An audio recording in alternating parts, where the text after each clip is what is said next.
ओम नमो भगवते वासुदेवाय। दोस्तों, हमारे चैनल में आपका स्वागत है। विष्णु भगवान और माता लक्ष्मी की जो यह कहानी सुनता है इन पावन दिनों के अंदर, उसके अंदर माता लक्ष्मी वास करती है घर के अंदर और उसे सभी सुख और सुविधाएं मिलती हैं। यह माता लक्ष्मी का वचन है। आज इस कहानी के अंदर माता लक्ष्मी और भगवान विष्णु की पावन कथा है। चलिए कथा का पान करते हैं। एक बार भगवान विष्णु जी शेषनाग पर बैठे थे और बैठे बैठे बोर हो गए। उन्होंने धरती पर घूमने का विचार मन में किया। वैसे भी कई साल बीत गए थे धरती पर आए हुए।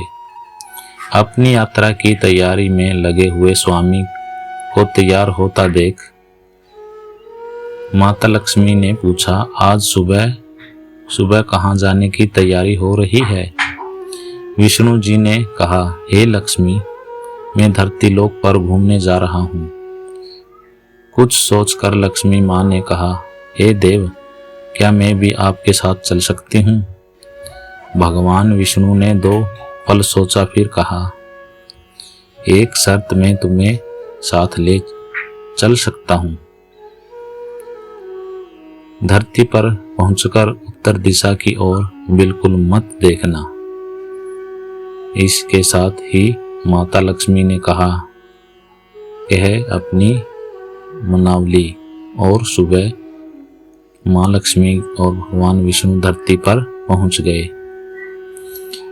अभी सूर्य देवता निकले रहे थे। रात बरसात होकर हटी ही थी। चारों ओर हरियाली हरियाली थी।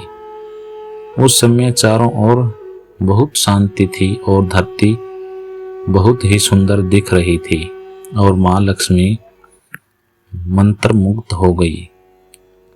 धरती को देख रही थी और भूल गई कि पति को क्या वचन दिया है और चारों ओर देखती हुई कब उत्तर दिशा की ओर देखने लगी पता ही नहीं चला।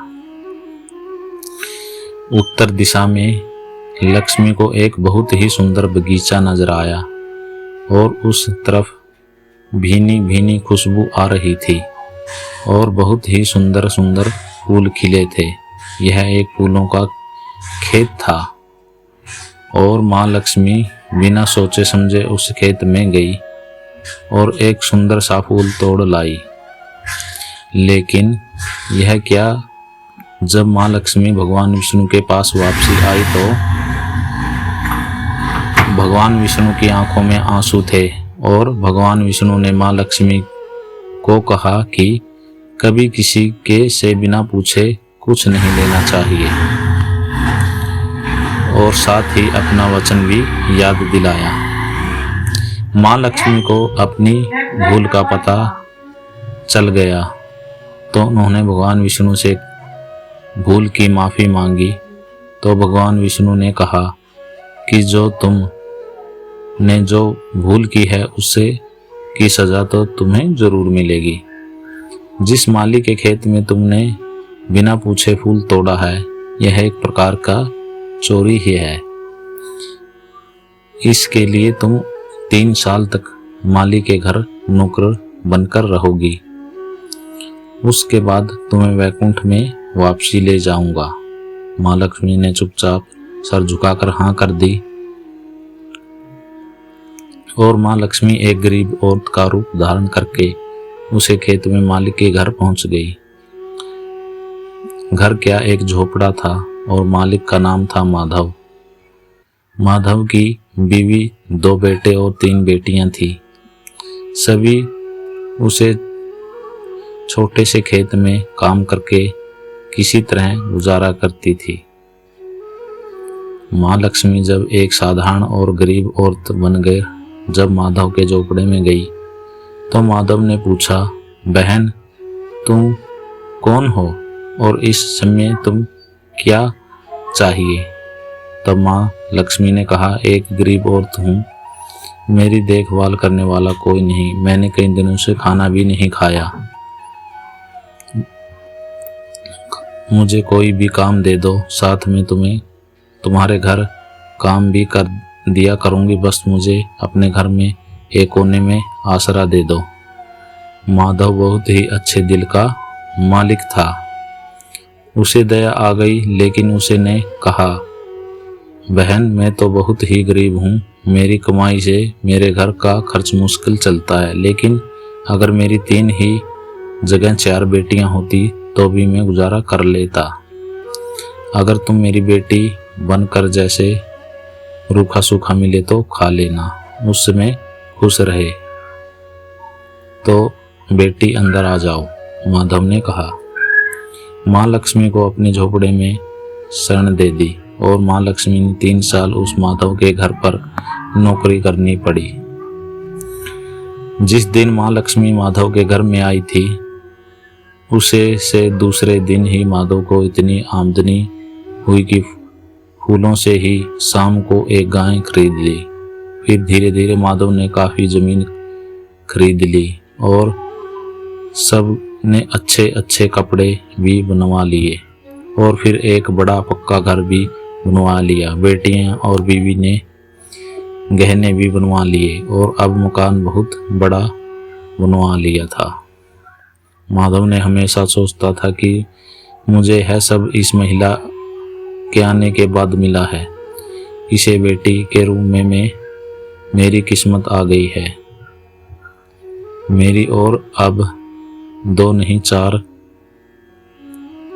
साल बीत गए थे, लेकिन माँ लक्ष्मी अब भी घर में और खेत में काम करती थी। एक दिन माधव जब अपने खेतों से काम खत्म करके घर आए तो उसने अपने घर के सामने द्वार पर एक देवी स्वरूप गहनों से लदी हुई औरत को देखा। ध्यान से देखकर पहचान गए कि अरे यह तो मेरी मुँह बोली चौथी बेटी है, यानी वह औरत, और पहचान गया कि यह तो मेरी तो माँ लक्ष्मी है। अब तक माधव का पूरा परिवार बाहर आ गया था और सब हैरान होकर माँ लक्ष्मी को देख रहे थे। माधव बोला, हे माँ, हमें माफ करो, हमने तेरे से अनजाने में ही घर और खेतों का काम करवाया। हे माँ, यह कैसा अपराध हो गया। माँ, हम सब को माफ कर दें। अब माँ लक्ष्मी मुस्कुराई और बोली, माधव तुम्हें बहुत ही अच्छे और दयालु व्यक्ति हो। तुमने तो मुझे अपनी बेटी की तरह से रखा है, अपने परिवार के सदस्य की तरह। इसके बदले में तुम्हें वरदान देती हूँ कि तुम्हारे पास कभी भी खुशियाँ की और धन की कमी नहीं होगी। तुम्हें सारे सुख मिलेंगे। तुम हक के द्वार हो जाओगे। तुम मोक्ष के द्वार पर जल्दी से, यानी तुम्हें मोक्ष की प्राप्ति होगी। और फिर माँ अपने स्वामी द्वार भेज रथ में बैठकर वैकुंठ चली गई। और माँ ने कहा, जो इस कहानी को सुनेगा उसके घर में सदा वास करूँगी। दोस्तों, ज़्यादा से ज़्यादा इस वीडियो को शेयर करें और हमारे चैनल को सब्सक्राइब करें। जय माता लक्ष्मी, हर हर महादेव।